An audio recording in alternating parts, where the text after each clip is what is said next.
Rapat Dewan Gubernur Bank Indonesia memutuskan untuk kembali menahan suku bunga acuan atau BI Rate di level 4,75%. Keputusan ini diambil di tengah gejolak pasar global dan ancaman tarif perdagangan dunia.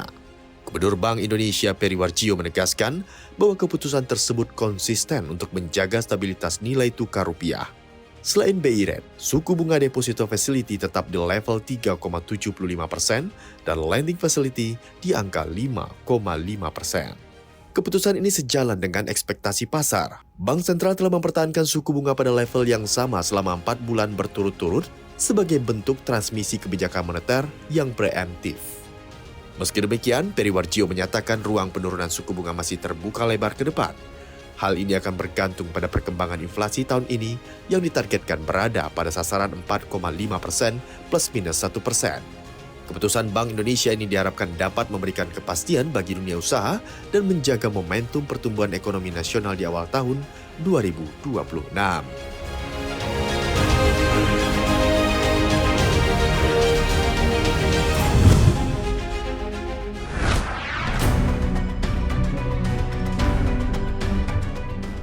Di tengah lesunya industri ban nasional, perusahaan raksasa asal China, Sailun, justru memperkuat ekspansi dengan membangun pabrik di Demak, Jawa Tengah.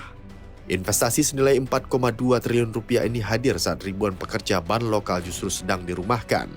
Pabrik terbaru Sailun di Indonesia ditargetkan memproduksi 3,6 juta ban kendaraan penumpang per tahun. Selain itu, fasilitas ini akan memproduksi 600.000 ban bus dan truk, serta ban alat berat untuk pasar domestik maupun ekspor Asia Pasifik.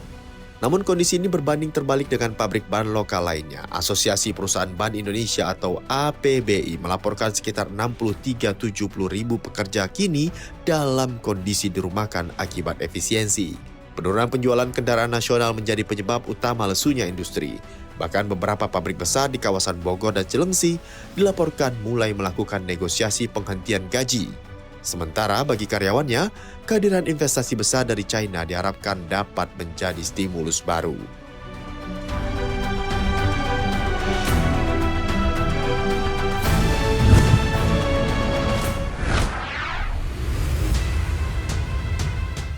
Presiden Prabowo Subianto berhasil mengamankan kesepakatan strategi senilai 91 triliun rupiah dalam kunjungan ke London, Inggris. Pertemuan empat mata dengan Perdana Menteri Keir Starmer ini menjadi momentum penting bagi penguatan sektor maritim dan ekonomi kedua negara. Bertempat di kantor Perdana Menteri Inggris Downing Street nomor 10, Presiden Prabowo Subianto dan PM Keir Starmer resmi menyepakati Maritime Partnership Program atau MPP. Program senilai 4 miliar pound sterling ini diprediksi akan menciptakan ribuan lapangan kerja baru, baik di Inggris maupun di seluruh Indonesia. Kedua pemimpin juga membahas penguatan hubungan pendidikan serta isu internasional terkait situasi di Gaza. PM Starmer menegaskan kerjasama ini adalah bukti nyata hubungan kedua negara yang semakin kuat dan memberikan manfaat nyata bagi masyarakat. Usai menemui PM Starmer, Presiden Prabowo dijadwalkan bertemu dengan Raja Charles III. Pertemuan tersebut akan berfokus pada isu pelestarian lingkungan, termasuk konservasi gajah bersama sejumlah tokoh filantropi dunia.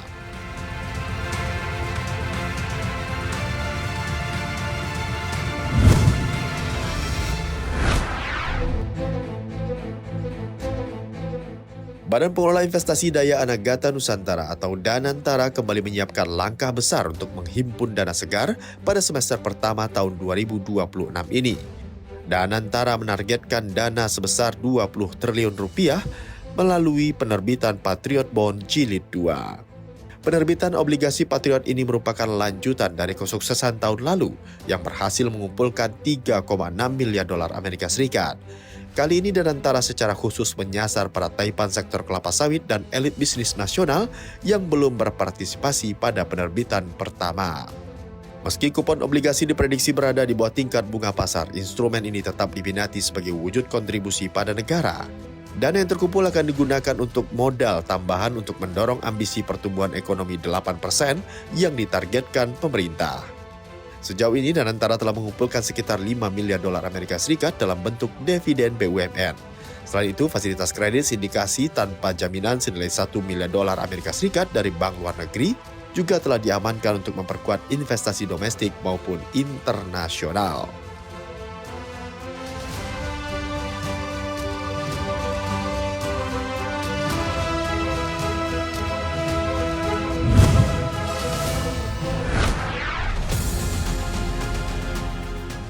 Harga emas dunia mencetak rekor tertinggi sepanjang sejarah di tengah terpuruknya bursa saham Asia pada perdagangan 21 Januari 2026. Gejolak ini dipicu oleh ancaman tarif baru Presiden Amerika Serikat Donald Trump terkait ambisi akuisisi Greenland. Harga emas spot melonjak lebih dari 2% ke level fantastis, $4.862 Amerika Serikat per troy ounce. Investor berbondong-bondong mengamankan aset ke safe haven setelah pasar Asia Pasifik memerah. Indeks Nikkei Jepang dan Kospi Korea Selatan masing-masing sempat anjlok lebih dari 1%, meski akhirnya Kospi menguat 0,49%. Sentimen negatif ini mengekor kejatuhan Wall Street yang mencatat sesi terburuknya sejak Oktober lalu. Kekhawatiran pasar berpangkal pada pernyataan Trump yang akan mengenakan tarif 10 hingga 25% pada 8 negara Eropa jika kendali atas Greenland tidak diserahkan ke Amerika Serikat. Uni Eropa kini tengah mempertimbangkan balasan ekonomi yang kuat terhadap ancaman tersebut. Situasi ini membuat nilai tukar dolar Amerika Serikat melemah dan imbal hasil obligasi Amerika Serikat melonjak, seiring dengan larinya modal ke aset-aset yang dinilai lebih aman.